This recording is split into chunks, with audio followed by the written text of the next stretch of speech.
आप सभी व्यूअर्स का स्वागत है आपके अपने channel Jagbir Chaudhary YouTube channel पर। इस वीडियो सीरीज में हम लेकर के आए आपकी परीक्षा को दृष्टिगत रखते हुए most important current affairs with explanation के साथ, एक फैक्ट के साथ में आपके कई सारे फैक्ट्स विद जीके के साथ साथ बहुत ही महत्वपूर्ण प्रिपरेशन इस वीडियो सीरीज में होती है। तो इस वीडियो सीरीज को अभी तक आपने नहीं देखा है या अभी तक फॉलो नहीं किया है तो फॉलो करने के लिए चैनल को सब्सक्राइब जरूर कर दीजिएगा और इस वीडियो को ज़्यादा से ज़्यादा शेयर कर दीजिएगा।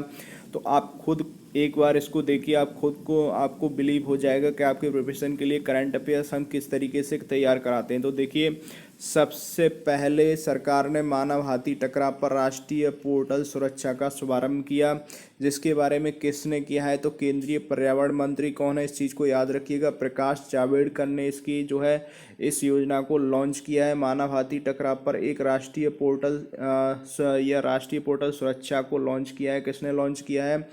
केंद्रीय पर्यावरण मंत्री प्रकाश जावड़ेकर ने। इस चीज़ को याद रखिएगा। इस पोर्टल का मेन उद्देश्य क्या है तो वास्तविक समय पर जानकारी के संग्रह और सही समय पर मानव हाथी टकरावों के जो है निपटान का प्रबंधन भी करेगा।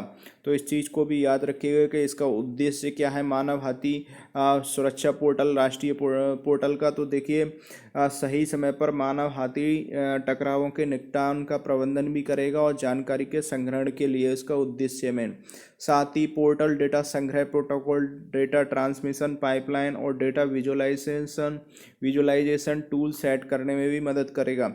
साथ ही इसका देखिए, आपको इसके बारे में जानकारी होनी चाहिए। तो राष्ट्रीय पोर्टल को विश्व हाथी दिवस के अंतर्राष्ट्रीय वार्षिक कार्यक्रम के दौरान लॉन्च किया गया, अर्थात हाथी संरक्षण और जंगली तथा पालतू हाथियों के बेहतर संरक्षण और प्रबंधन के लिए जानकारी और सकारात्मक समाधानों को साझा करने के लिए हर साल 12 अगस्त को विश्व हाथी दिवस मनाया जाता है। तो इस चीज़ को याद रखिएगा, हर साल विश्व हाथी दिवस कब मनाया जाता है? 12 अगस्त को मनाया जाता है, जो कि आपकी परीक्षा को दृष्टिगत रखते हुए बहुत ही महत्वपूर्ण है। साथ ही देखिए नेक्स्ट और महत्वपूर्ण, तो देखिए उपरोक्त समाचारों में जो आपने अभी इसमें पढ़ा तो इससे संबंधित महत्वपूर्ण तथ्य क्या क्या बन सकते हैं, जो कि ये आज ही की डेट के अनुसार आप इसको समझिए। तो IUCN आपका जो जानते हो एक मुख्यालय, एक संस्था है IUCN, जिसका जो है मुख्यालय कहाँ पर है? ग्रंथि स्विट्जरलैंड में है। और IUCN के वर्तमान CEO चीफ एग्जीक्यूटिव ऑफिसर कौन है तो ग्रेटेल एग्यूइलर हैं। इस चीज़ को भी याद रखिएगा। और IUCN का संस्थापक कौन था तो जूलियन हक्सले, ठीक है। और IUCN की स्थापना कब हुई थी तो 5 अक्टूबर 1948 को हुई थी, जो कि आपकी परीक्षा को दृष्टिगत रखते हुए पूछा जा सकता है। अब देखिए नेक्स्ट मोस्ट इम्पोर्टेंट वित्त, देखिए वित्त मंत्री ने क्या लॉन्च किया? वित्त मंत्री ने लॉन्च किया national infrastructure pipeline online dashboard. केंद्रीय वित्त और कॉर्पोरेट कार्य मंत्री निर्मला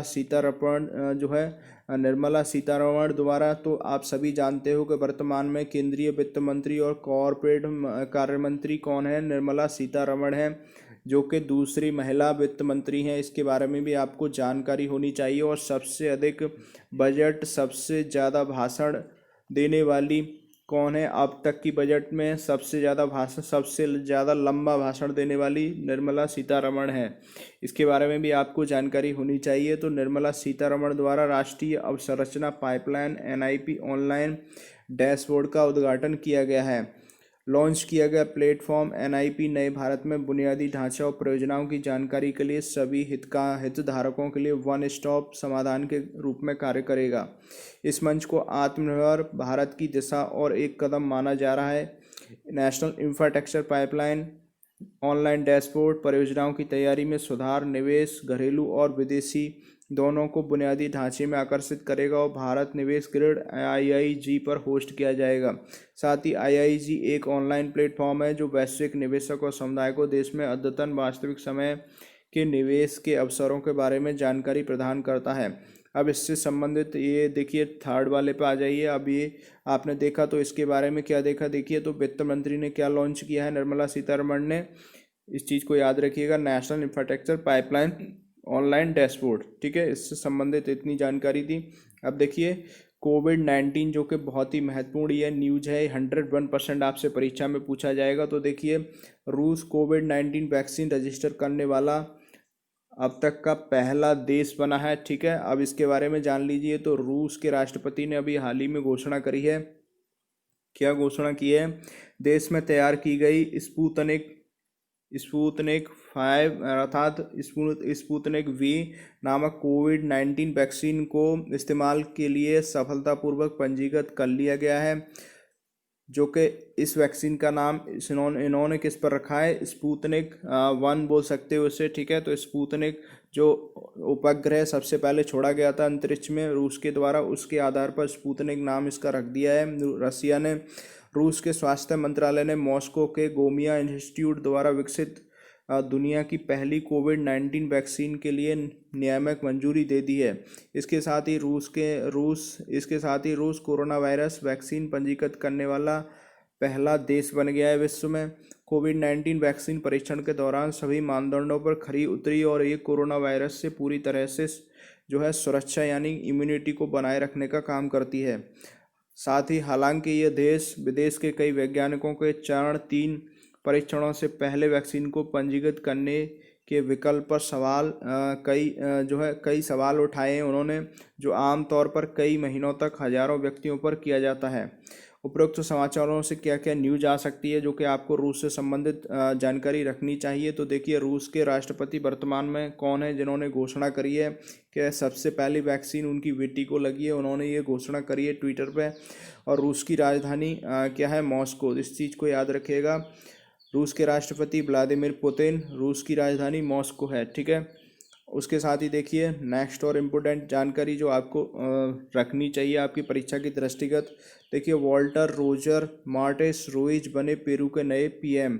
अर्थात पेरू के नए पीएम कौन बन गए हैं? तो मार्टेस रुइज। इस चीज़ को याद रखिएगा। पेरू के पूर्व रक्षा मंत्री और सेवानिवृत्त सेना अध्यक्ष Walter Roger Martes Ruiz Peru के नए प्रधानमंत्री अर्थात वॉल्टर रोजर जो है रुइज। इस चीज़ को याद रखिएगा, जिनका पूरा नाम इंग्लिश में क्या है? तो वॉल्टर रोजर मार्टोस रुइज जिनको बोला जाता है। उनकी नियुक्ति की घोषणा किसने करी है? ठीक है, तो इस चीज़ को भी याद रखिएगा। पेरू के राष्ट्रपति मार्टिन विजयकर्रा ने की है। ठीक है, उनकी नियुक्ति की घोषणा पेरू के राष्ट्रपति कौन है? मार्टिन विजयकर्रा। तो इसमें देखिए 2 फैक्ट आपके क्लियर होते हैं। पेरू के राष्ट्रपति कौन हो गए? मार्टिन विजयकर्रा। और पेरू के प्रधानमंत्री कौन हो गए इस वर्तमान में? Roger Martes Ruiz. ठीक है, इस चीज़ को याद रखिएगा। साथ ही देखिए रुइज एल्वारो कैटरियानो बेलिडो की जगह लेंगे। शपथ ग्रहण समारोह लीमा के गवर्नमेंट पैलेस में गया। उपरोक्त समाचारों में आने वाली न्यूज क्या बन सकती है? तो पेरू की राजधानी क्या है? लीमा है। पेरू की मुद्रा क्या है? पेरू सोल है। साथ ही आपको एक बार फिर से क्लियर कर देते हैं, पेरू के प्रधानमंत्री कौन बन गए वर्तमान में? जो कि पूर्व रक्षा मंत्री या सेवानिवृत्त सेनाध्यक्ष भी थे। ठीक है, जिनके बारे में आपको जानकारी होनी चाहिए। तो Walter Roger Martos Ruiz Peru के प्रधानमंत्री हैं। और शपथ ग्रहण किन्होंने करवाई है? तो ये जो है पेरू के राष्ट्रपति ने। उनका नाम क्या है? मार्टिन विजयकर्रा, जो वर्तमान में है पेरू में।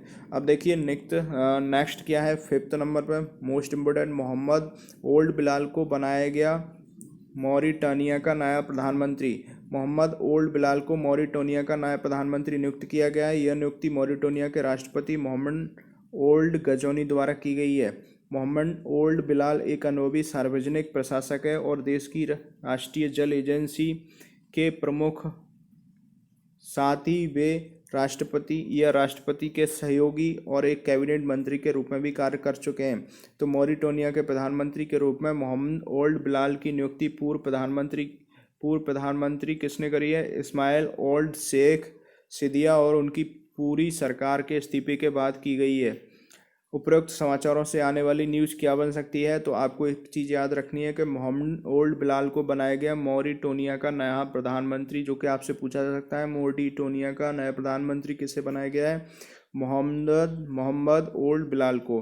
अब इससे देखिए मॉरिटानिया की राजधानी क्या है? आप देख लीजिए, नौकचोट, जो कि इंग्लिश में थोड़ा आप इसका प्रोनाउंसिएशन अपने अनुसार कर सकते हो। साथ ही देखिए मॉरिटानिया की मुद्रा क्या है? मॉरिटानियन ओगिया जैसे बोलते हैं। ठीक है, अब साथ ही देखिए बेलारूस से संबंधित मोस्ट इम्पोर्टेंट जानकारी। बेलारूस के राष्ट्रपति अलेक्जेंडर लुकाशेंको ने 6ठी बार जीता राष्ट्रपति चुनाव। बेलारूस के राष्ट्रपति अलेक्जेंडर लुकाशेंको ने बेलारूस के राष्ट्रपति के 80.23% वोट हासिल कर लगातार छठा कार्यकाल जीत लिया है।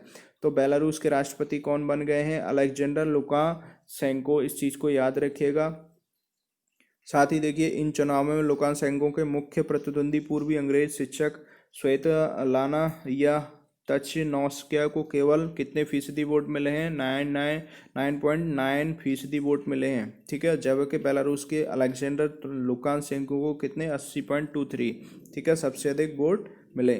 अब उपरोक्त समाचारों से जो है इससे संबंधित न्यूज आपके लिए महत्वपूर्ण जानकारी क्या बन सकती है? तो देखिए, बेलारूस की राजधानी क्या है? मिन्स्क है। बेलारूस की राजधानी क्या है? मिन्स्क है। ठीक है, बेलारूस की राजधानी क्या है? मिन्स्क है। इस चीज़ को याद रखिएगा। और बेलारूस के वर्तमान राष्ट्रपति अलेक्जेंडर लुकाशेंको। बेलारूस की मुद्रा क्या है? बेलारूस रूबल है, जो कि आपसे पूछा जा सकता है। और देखिए, बहुत ही महत्वपूर्ण जो आपकी परीक्षा को दृष्टिगत रखते हैं। देखिए, महिंद्रा राजपक्षे चौथी बार बने श्रीलंका के पीएम, जो कि आपसे पूछा जा सकता है कि फिर से चौथी बार, या आपसे ये भी पूछा जा सकता है कि श्रीलंका के जो पीएम है वो कौन सी या कितनी बार जो है बने हैं अब तक? तो चौथी बार बने हैं। इस चीज़ को याद रखिएगा। महिंद्रा राजपक्षे चौथी बार श्रीलंका के पीएम प्रधानमंत्री बने। अब इनके बारे में आपको जानकारी होनी चाहिए। तो श्रीलंका के पूर्व राष्ट्रपति महिंद्रा राजपक्षे ने चौथी बार देश के प्रधानमंत्री के रूप में शपथ ली।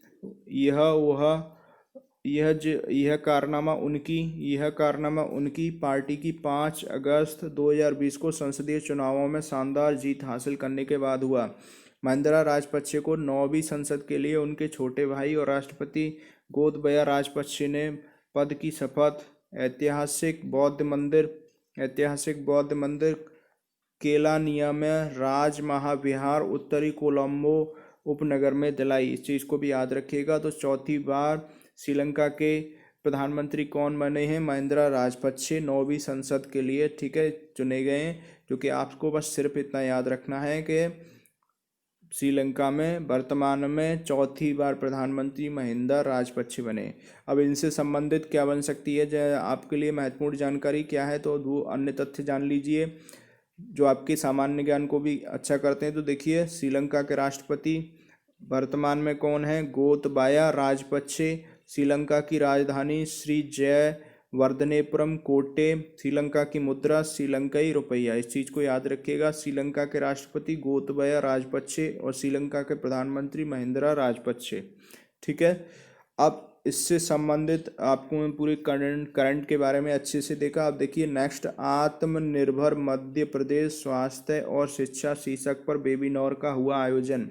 न्यू दिल्ली में केंद्रीय मंत्री रमेश पोखरियाल, आप सभी को मालूम होगा, MHRD अर्थात केंद्रीय शिक्षा मंत्री, जो कि MHRD का नाम बदल करके अब क्या कर दिया गया है?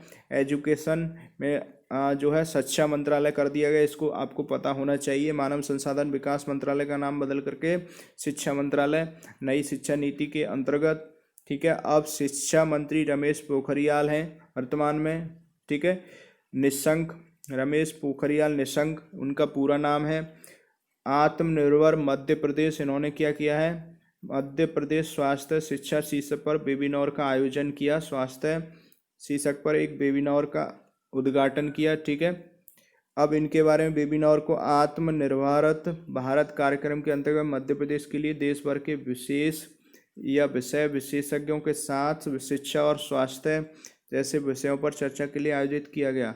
साथ ही केंद्रीय शिक्षा मंत्री रमेश पोखरियाल निशंक ने वेबिनार को संबोधित करते हुए कोविड-19 महामारी के दौरान शिक्षा मंत्रालय द्वारा की गई विभिन्न पहलों पर प्रकाश डाला। उपरोक्त समाचारों से आने वाले महत्वपूर्ण न्यूज क्या बन सकती है? अर्थात आत्मनिर्भर, इस चीज़ को याद रखिएगा, मध्य प्रदेश स्वास्थ्य और शिक्षा। आत्मनिर्भर मध्य प्रदेश स्वास्थ्य और शिक्षा शीर्षक पर वेबिनार का आयोजन किसने किया? शिक्षा मंत्री रमेश पोखरियाल निशंक ने किया। ठीक है, अब इसके बारे में देखिए आपको जानकारी होनी चाहिए। तो मध्य प्रदेश में वर्तमान मुख्यमंत्री कौन है? शिवराज सिंह चौहान है।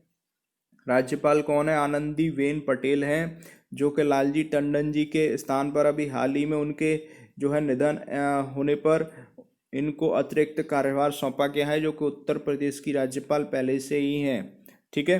अब आंध्र प्रदेश ने यूएस की आईटी फर्म बोस्टन ग्रुप के साथ किया समझौता। तो बोस्टन समूह ने विशाखापट्टनम में एक आईटी कंपनी स्थापित करने के लिए आंध्र प्रदेश सरकार के साथ समझौता ज्ञापन पर हस्ताक्षर किए हैं। ठीक है, इसके बारे में आपको पता होना चाहिए। अब एएमयू के अंतर्गत राज्य में स्थापित की जाने वाली नई आईटी कंपनी से आईटी क्षेत्र में 250 से अधिक नौकरियों के अवसर पैदा होने की उम्मीद है। इससे केंद्र के कर्मचारियों को इस चीज़ को याद रखिएगा, R&D, ठीक है, R&D में लर्निंग प्लेटफॉर्म पर लगाया जाएगा और artificial intelligence, AI, machine learning, AML, इस चीज़ को याद रखिएगा। ठीक है, साइबर सुरक्षा और मानव संसाधन जैसी उन्नत तकनीकों का लाभ उठाया जाएगा। अब इससे संबंधित जो है क्या क्या जो है आपके लिए करंट या जो है पेपर से संबंधित क्या क्या क्वेश्चन बन सकते हैं। तो बोस्टन समूह के अध्यक्ष कौन है? सुब्बू कोटा हैं। आंध्र प्रदेश के मुख्यमंत्री कौन है वर्तमान में? वाईएस जगनमोहन रेड्डी हैं। राज्यपाल कौन है? विश्वभूषण हरिचंदन हैं। तो आंध्र प्रदेश के वर्तमान मुख्यमंत्री वाईएस जगनमोहन रेड्डी और आंध्र प्रदेश की राज्यपाल विश्वभूषण हरिचंदन हैं। और इस चीज़ को भी याद रखिएगा, आंध्र प्रदेश ने यूएस की आईटी फर्म बोस्टन ग्रुप के साथ किया समझौता। ठीक है, अब इसके बारे में अच्छे से आपने जाना। तो आंध्र प्रदेश के मुख्यमंत्री एक बार फिर से बता देते हैं, वाईएस जगनमोहन रेड्डी, राज्यपाल विश्वभूषण हरिचंदन। अब देखिए नेक्स्ट और इम्पोर्टेंट जो आपके लिए महत्वपूर्ण है परीक्षा को दृष्टिगत रखते हुए, इसके बारे में भी आपको अच्छे से जानकारी होनी चाहिए। तो सरकार ने आत्मनिर्भर भारत को बढ़ावा देने के लिए 101 रक्षा वस्तुओं को आयात पर लगाया प्रतिबंध। ठीक है, तो रक्षा मंत्रालय द्वारा 100 से अधिक वस्तुओं की एक ऐसी सूची जारी की गई है जिनके आयात के लिए निर्धारित समय सीमा के बाद उनके आगे आयात पर प्रतिबंध होगा। साथ ही प्रधानमंत्री के आत्मनिर्भर भारत आह्वान पर सैन्य मामलों के 101 वस्तुओं की सूची तैयार की गई, जो रक्षा क्षेत्र में आत्मनिर्भरता की दिशा में एक बड़ा कदम है। साथ ही यह अनुमान है कि अगले 5 से 7 वर्षों के अंदर भारतीय उद्योगों के लगभग 4 लाख करोड़ रुपए के अनुबंध होंगे। अर्थात जब 101 वस्तुएं जो रक्षा से संबंधित बाहर से जो है आयात की जाती थी, अब उन पर जो है रोक लगेगी। तो यहाँ पर अब उसका प्रोडक्शन होगा तो अच्छी चीज़ है। सूची में तोपखाने की बंदूकें सूची में तोपखाने की बंदूकें कौन कौन से? देखिए, सूची में तोपखाने की बंदूकें, असल्ट राइफलें, कार्वेट, सोनार सिस्टम, परिवहन विमान, हल्के लड़ाकू हेलीकॉप्टर, रडार, कई अन्य वस्तुओं जैसे उच्च प्रौद्योगिकी हथियार प्रणालियाँ इस चीज़ में शामिल हैं। तो इस चीज़ को किस तरीके से समझना है आपने? सरकार ने आत्मनिर्भर भारत को बढ़ावा देने के लिए 101 रक्षा वस्तुओं के आयात पर लगाया प्रतिबंध, जो कि बाहर से मंगाई जाती थी। अब 101 ऐसी रक्षा वस्तुएं, ऐसी सूची तैयार करी है जिसमें ऐसी वस्तुएं या ऐसी रक्षा से संबंधित हथियार, ठीक है, या वेपन्स जो कि अब इंडिया में बनाए जाएंगे। तो जाहिर सी बात है कि इंडिया के लोगों को कहीं ना कहीं जब बनाए जाएंगे तो रोजगार मिलेगा। ठीक है, आत्मनिर्भर बनाने के लिए महत्वपूर्ण यह योजना है, जो कि बहुत पहले ही ऐसी चीज़ें हो जानी चाहिए। अब इससे संबंधित न्यूज आपके लिए क्या बन सकती है? तो आपको पता होना चाहिए रक्षा मंत्री कौन है? राजनाथ सिंह है। गृह मंत्री कौन है? अमित शाह हैं। ठीक है, और खेल समाचार देखिए, मैक्स वेरस्टेपेन ने जीती 70वीं एनिवर्सरी ग्रैंड प्रिक्स। तो ठीक है, इसके बारे में आपसे पूछा जा सकता है, मैक्स वेरस्टेपेन ने जीती 70वीं एनिवर्सरी ग्रैंड प्रिक्स जो होती है, तो इसके बारे में आपको जानकारी होनी चाहिए। ठीक है, तो रेड बुल रेसर मैक्स वेरस्टेपेन ने 70वीं ग्रैंड प्रिक्स अपने नाम कर ली है। इसमें मर्सिडीज रेसर लुइस हैमिल्टन दूसरे स्थान पर रहे, जो कि हर बार पिछली बार से जो है लुइस हैमिल्टन हर बार जीतते थे। तो आपको अब लुइस हैमिल्टन नहीं लगाना है। तो इस बार किसने यह रेस जीती है, इस चीज़ को याद रखिएगा, रेसर मैक्स वेरस्टेपेन ने जीती है और लुइस हैमिल्टन दूसरे स्थान पर आए, जबकि मर्सिडीज, इस चीज़ को मर्सिडीज एक अन्य रेसर वॉल्टेरी बोटास तीसरे स्थान पर रहे। आपसे पहले स्थान को याद रखना है, मैक्सिमम दूसरे स्थान को बस। तो पहला स्थान रेसर मैक्स वेरस्टेपेन ने ग्रांड प्रिक्स 70वीं जीती है, इस चीज़ को याद रखिएगा। 2000 के बाद लिवरस्टोन पर रेड बुल की यह पहली जीत थी। ठीक है, अर्थात अब किसने जीता है ये 70वीं एनिवर्सरी ग्रांड प्रिक्स रेस को? रेसर मैक्स वेर स्टेपेन ने। दूसरे स्थान पर लुइस हैमिल्टन, जो कि अब आपको लुइस हैमिल्टन याद नहीं रखना है। देखिए, भारत के एन आनंद पद्मावन आईसीसी अंपायरों में के एलीट पैनल में हुए शामिल। भारतीय अंपायर नितिन मेनन को एलीट पैनल में शामिल किए जाने के बाद अब के एन अनंत पद्मानाभन को भी आईसीसी के अंतर्राष्ट्रीय अंपायरों के पैनल में शामिल किया गया है। ठीक है, आप इसको जो है अपने प्रोनाउंसिएशन में थोड़ा बहुत डिफरेंट हो सकता है। भानम ने केरल के लिए 105 फर्स्ट क्लास और 54 लिस्ट ए गेम्स खेले, जिनमें क्रमशः 344 और 87 विकेट लिए। ठीक है, जो कि नाम थोड़ा लेंथी है, इसको बोलने में आप जो है एक दो बार बोलोगे सब आ जाएगा।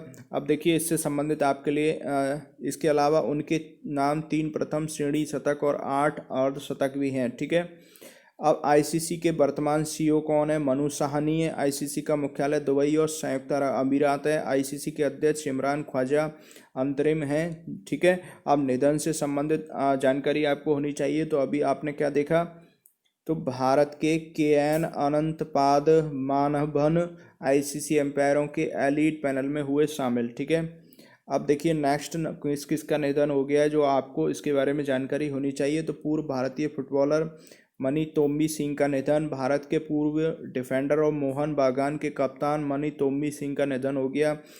वह मोहन बागान के खेले और हिंदुस्तान एफसी टीम का हिस्सा थे, जिसने 2010 में दिल्ली सॉकर एसोसिएशन लीग खिताब जीता था।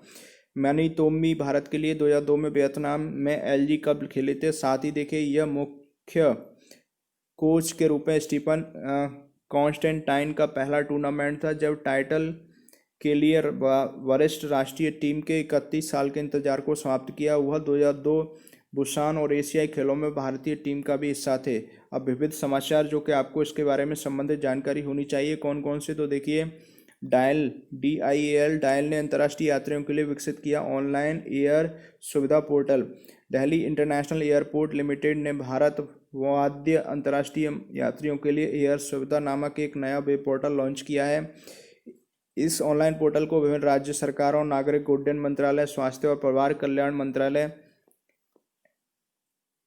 MOHFW और विदेश मंत्रालय MEA ने मिलकर विकसित किया है। यह पोर्टल भारत वाद्य अंतर्राष्ट्रीय आगमनकर्ताओं के लिए है। यह उन्हें अनिवार्य स्वघोषणा पत्र भरने में सक्षम बनाता है। साथ ही योग्य यात्री अनिवार्य संस्थान संगरोध प्रक्रिया से छूट के लिए ऑनलाइन आवेदन भी कर सकते हैं। क्वारंटाइन से छूट के लिए भी आवेदन कर सकते हैं।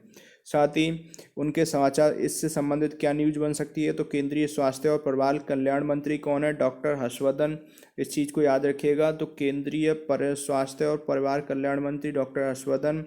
केंद्रीय विदेश मंत्री जो है डॉक्टर सुब्रमण्यम जयशंकर।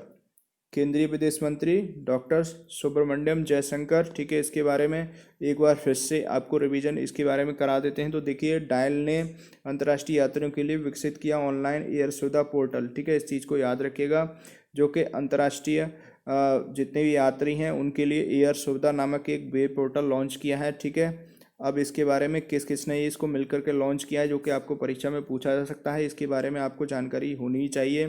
तो इस चीज़ को याद रखिएगा। ठीक है, तो नागरिक उड्डयन मंत्रालय, स्वास्थ्य और परिवार कल्याण मंत्रालय ने मिलकर विकसित किया है। अब इसके बारे में एक महत्वपूर्ण तथ्य आपको कौन कौन से याद रखने हैं? केंद्रीय विदेश मंत्री डॉक्टर सुब्रमण्यम जयशंकर और केंद्रीय स्वास्थ्य और परिवार कल्याण मंत्री डॉक्टर हर्षवर्धन।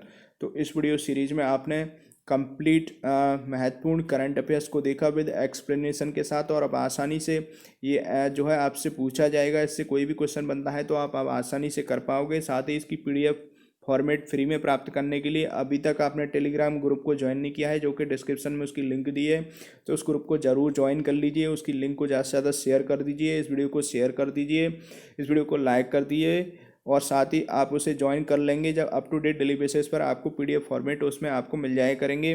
तो इस जो है उसको प्राप्त करने के लिए इस चैनल को सब्सक्राइब जरूर कर दीजिएगा, जो कि बिल्कुल फ्री ऑफ कॉस्ट है। मात्र आपसे कुछ भी चार्ज नहीं लिया जाएगा। उसके लिए मात्र आपको क्या करना है, चैनल को सब्सक्राइब जरूर कर दीजिएगा, वीडियो को ज़रूर शेयर कर दीजिएगा। पढ़ते रहिए, खुश रहिए। वीडियो देखने के लिए धन्यवाद।